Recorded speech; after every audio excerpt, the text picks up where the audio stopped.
Good morning everyone. The part 4 of the lesson D and F block element is magnetic properties.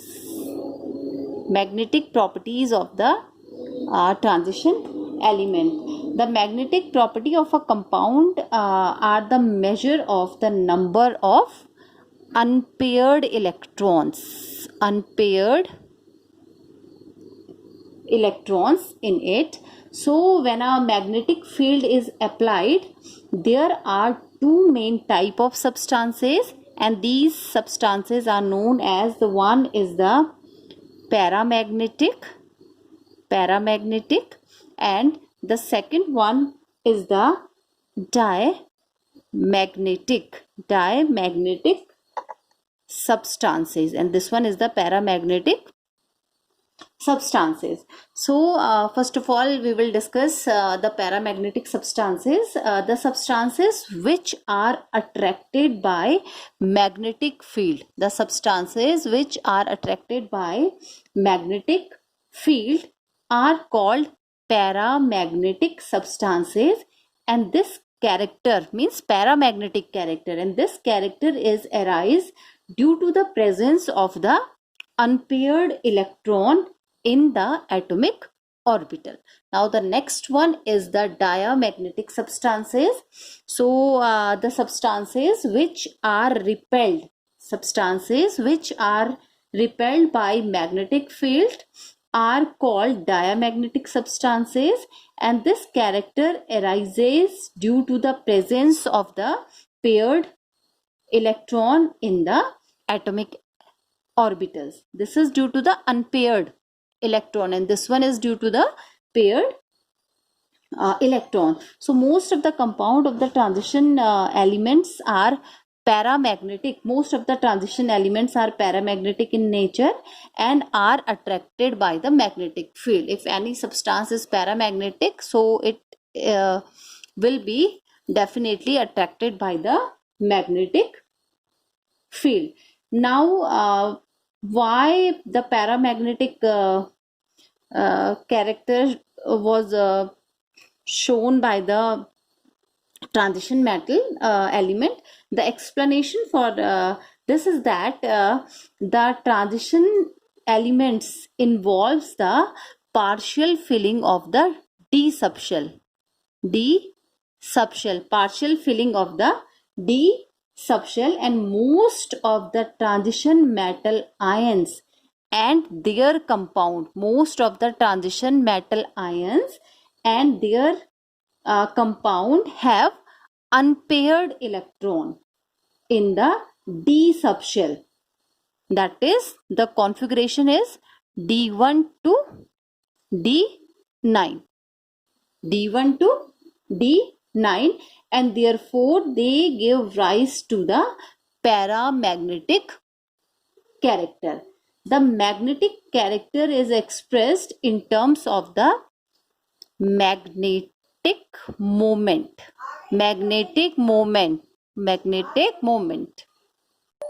So the large number of unpaired electron in a substance, the greater is the paramagnetic character, and larger, if the paramagnetic character is greater, so definitely the magnetic moment will be larger.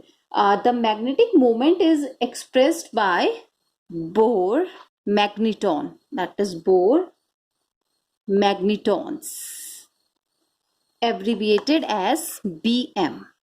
Bohr magnetons is abbreviated as BM. So the magnetic moment of some ion, for example, that is Sc3+. This is for the scandium. The outer configuration is 3d0. So the number of unpaired electron is 0, and its magnetic moment is 0. And for the next member, that is the titanium 3+, that is outer configuration is 3d1. So the number of unpaired electron is 1, and its magnetic moment is 1.73. So this is the magnetic moment, and magnetic moment is very important from the point of view of paramagnetic character. Now the paramagnetic character, or we can say that paramagnetism arise from the presence of this one, that is the unpaired electron. So each unpaired electron have magnetic moment associated with its spin angular momentum and the orbital angular momentum. And the compound of the first transition series, the orbital angular momentum does not contribute and hence has no significance. Therefore, for the first transition series element, the magnetic moment arises only from the spin of the electron, only from the spin of the electron, and it can be calculated by the following relation, and that is mu is equal to, that is for the magnetic moment, that is n plus 2 whole, that is bm. So this is the formula where n is the number of unpaired electron. This n represent the number of unpaired electron and mu is the magnetic. This is for the magnetic, this is the magnetic moment. This one is the magnetic moment and this one is the number of unpaired electron. This is the number of unpaired electron, and mu is the magnetic moment in Bohr magneton unit, that is Bm, and Bm represent Bohr magneton. This Bm represent the Bohr magneton, and it is clear from these this table or these values that as the number of unpaired electron increases from 1 to 5, the magnetic moment and hence magnetic moment is also increases. And if we have already discussed it, that when the magnetic moment increases, the paramagnetic character also increases. And after the D5 configuration, there is a decrease in the magnetic moment due to the decrease in the number of unpaired electron, due to the decrease in the number of unpaired electron. For example, we have D5 configuration. So in case of the D5 configuration, that is 1 2 3 4 5, so this is the configuration for the D5. So here the number of unpaired electron are 5, but in case of the D6 we have this one configuration, that is 1 2 3 4 5, but we have one more electron, so this one is a 6. So here the number of the unpaired electron is 1 2 3 4, so the number of unpaired electron is 4. So that is, this shows the decrease in the number of unpaired electron.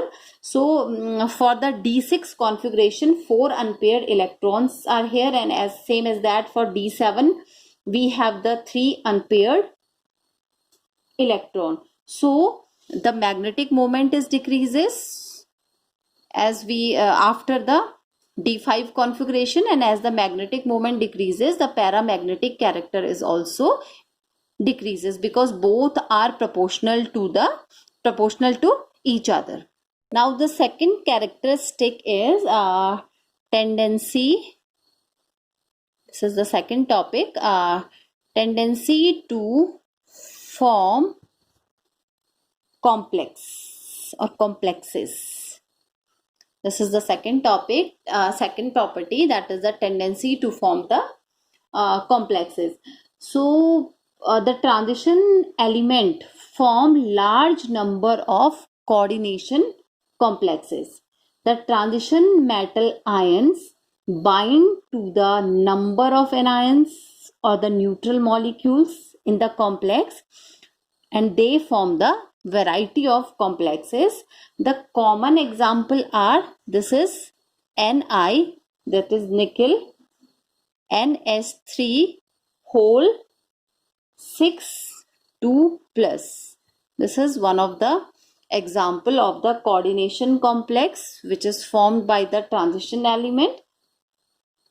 So transition element has a tendency to form the large number of complexes, and the high tendency of transition metal to form the complexes is due to their small size, due to their small size of atom and ion of the transition metal. So this is the first reason why they form the complexes. Now the second reason to form the complexes is that they have high nuclear charge. This is the next factor. The third factor is availability of vacant d orbital.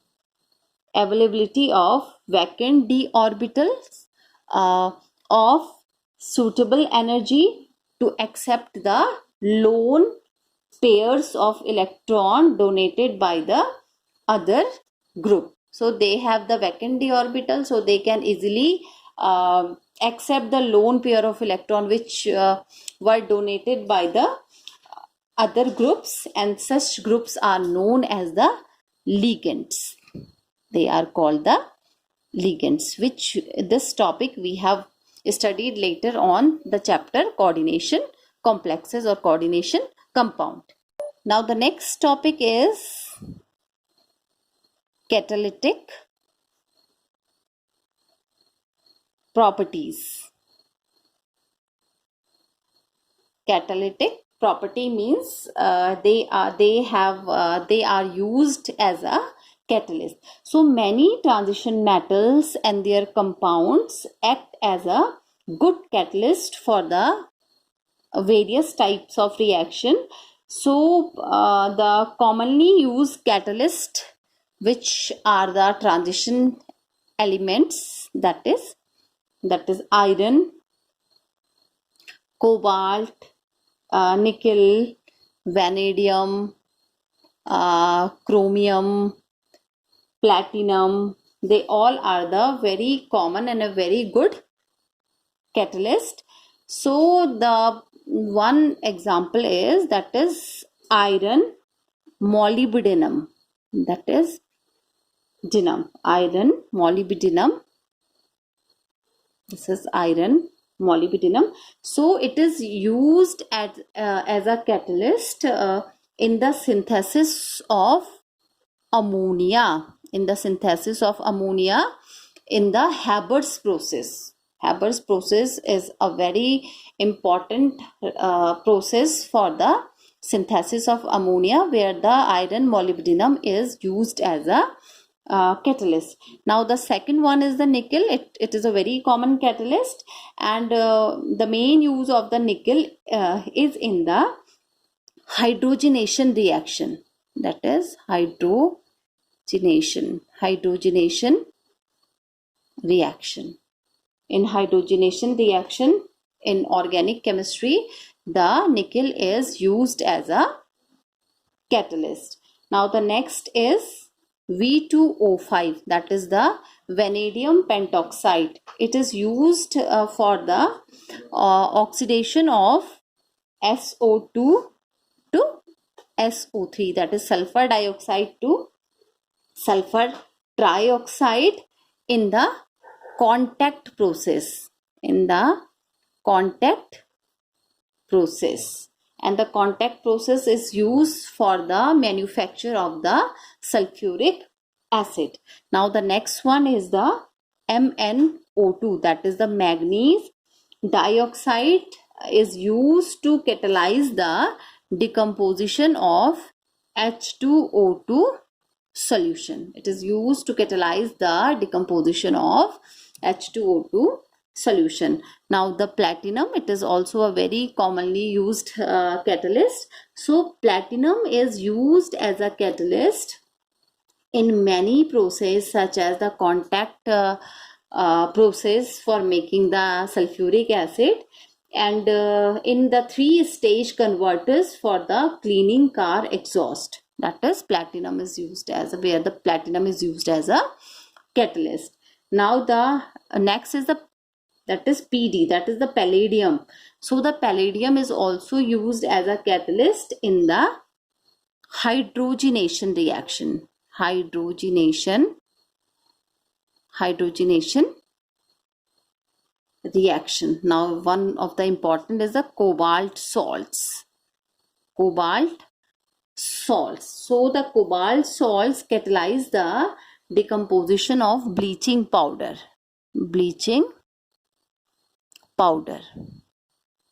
So these most of the organic transition elements are used as a catalyst. And why we use the transition element, such transition element as a catalyst?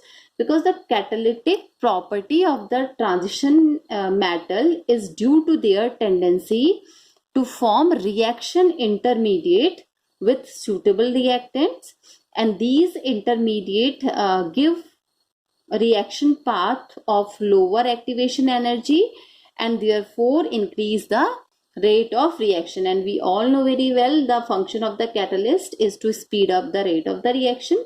So these reaction intermediates readily decomposes, yielding the product and regenerating the original substances, and the transition metal form these reaction intermediate due to the presence of the vacant orbital or the tendency to form the variable oxidation state.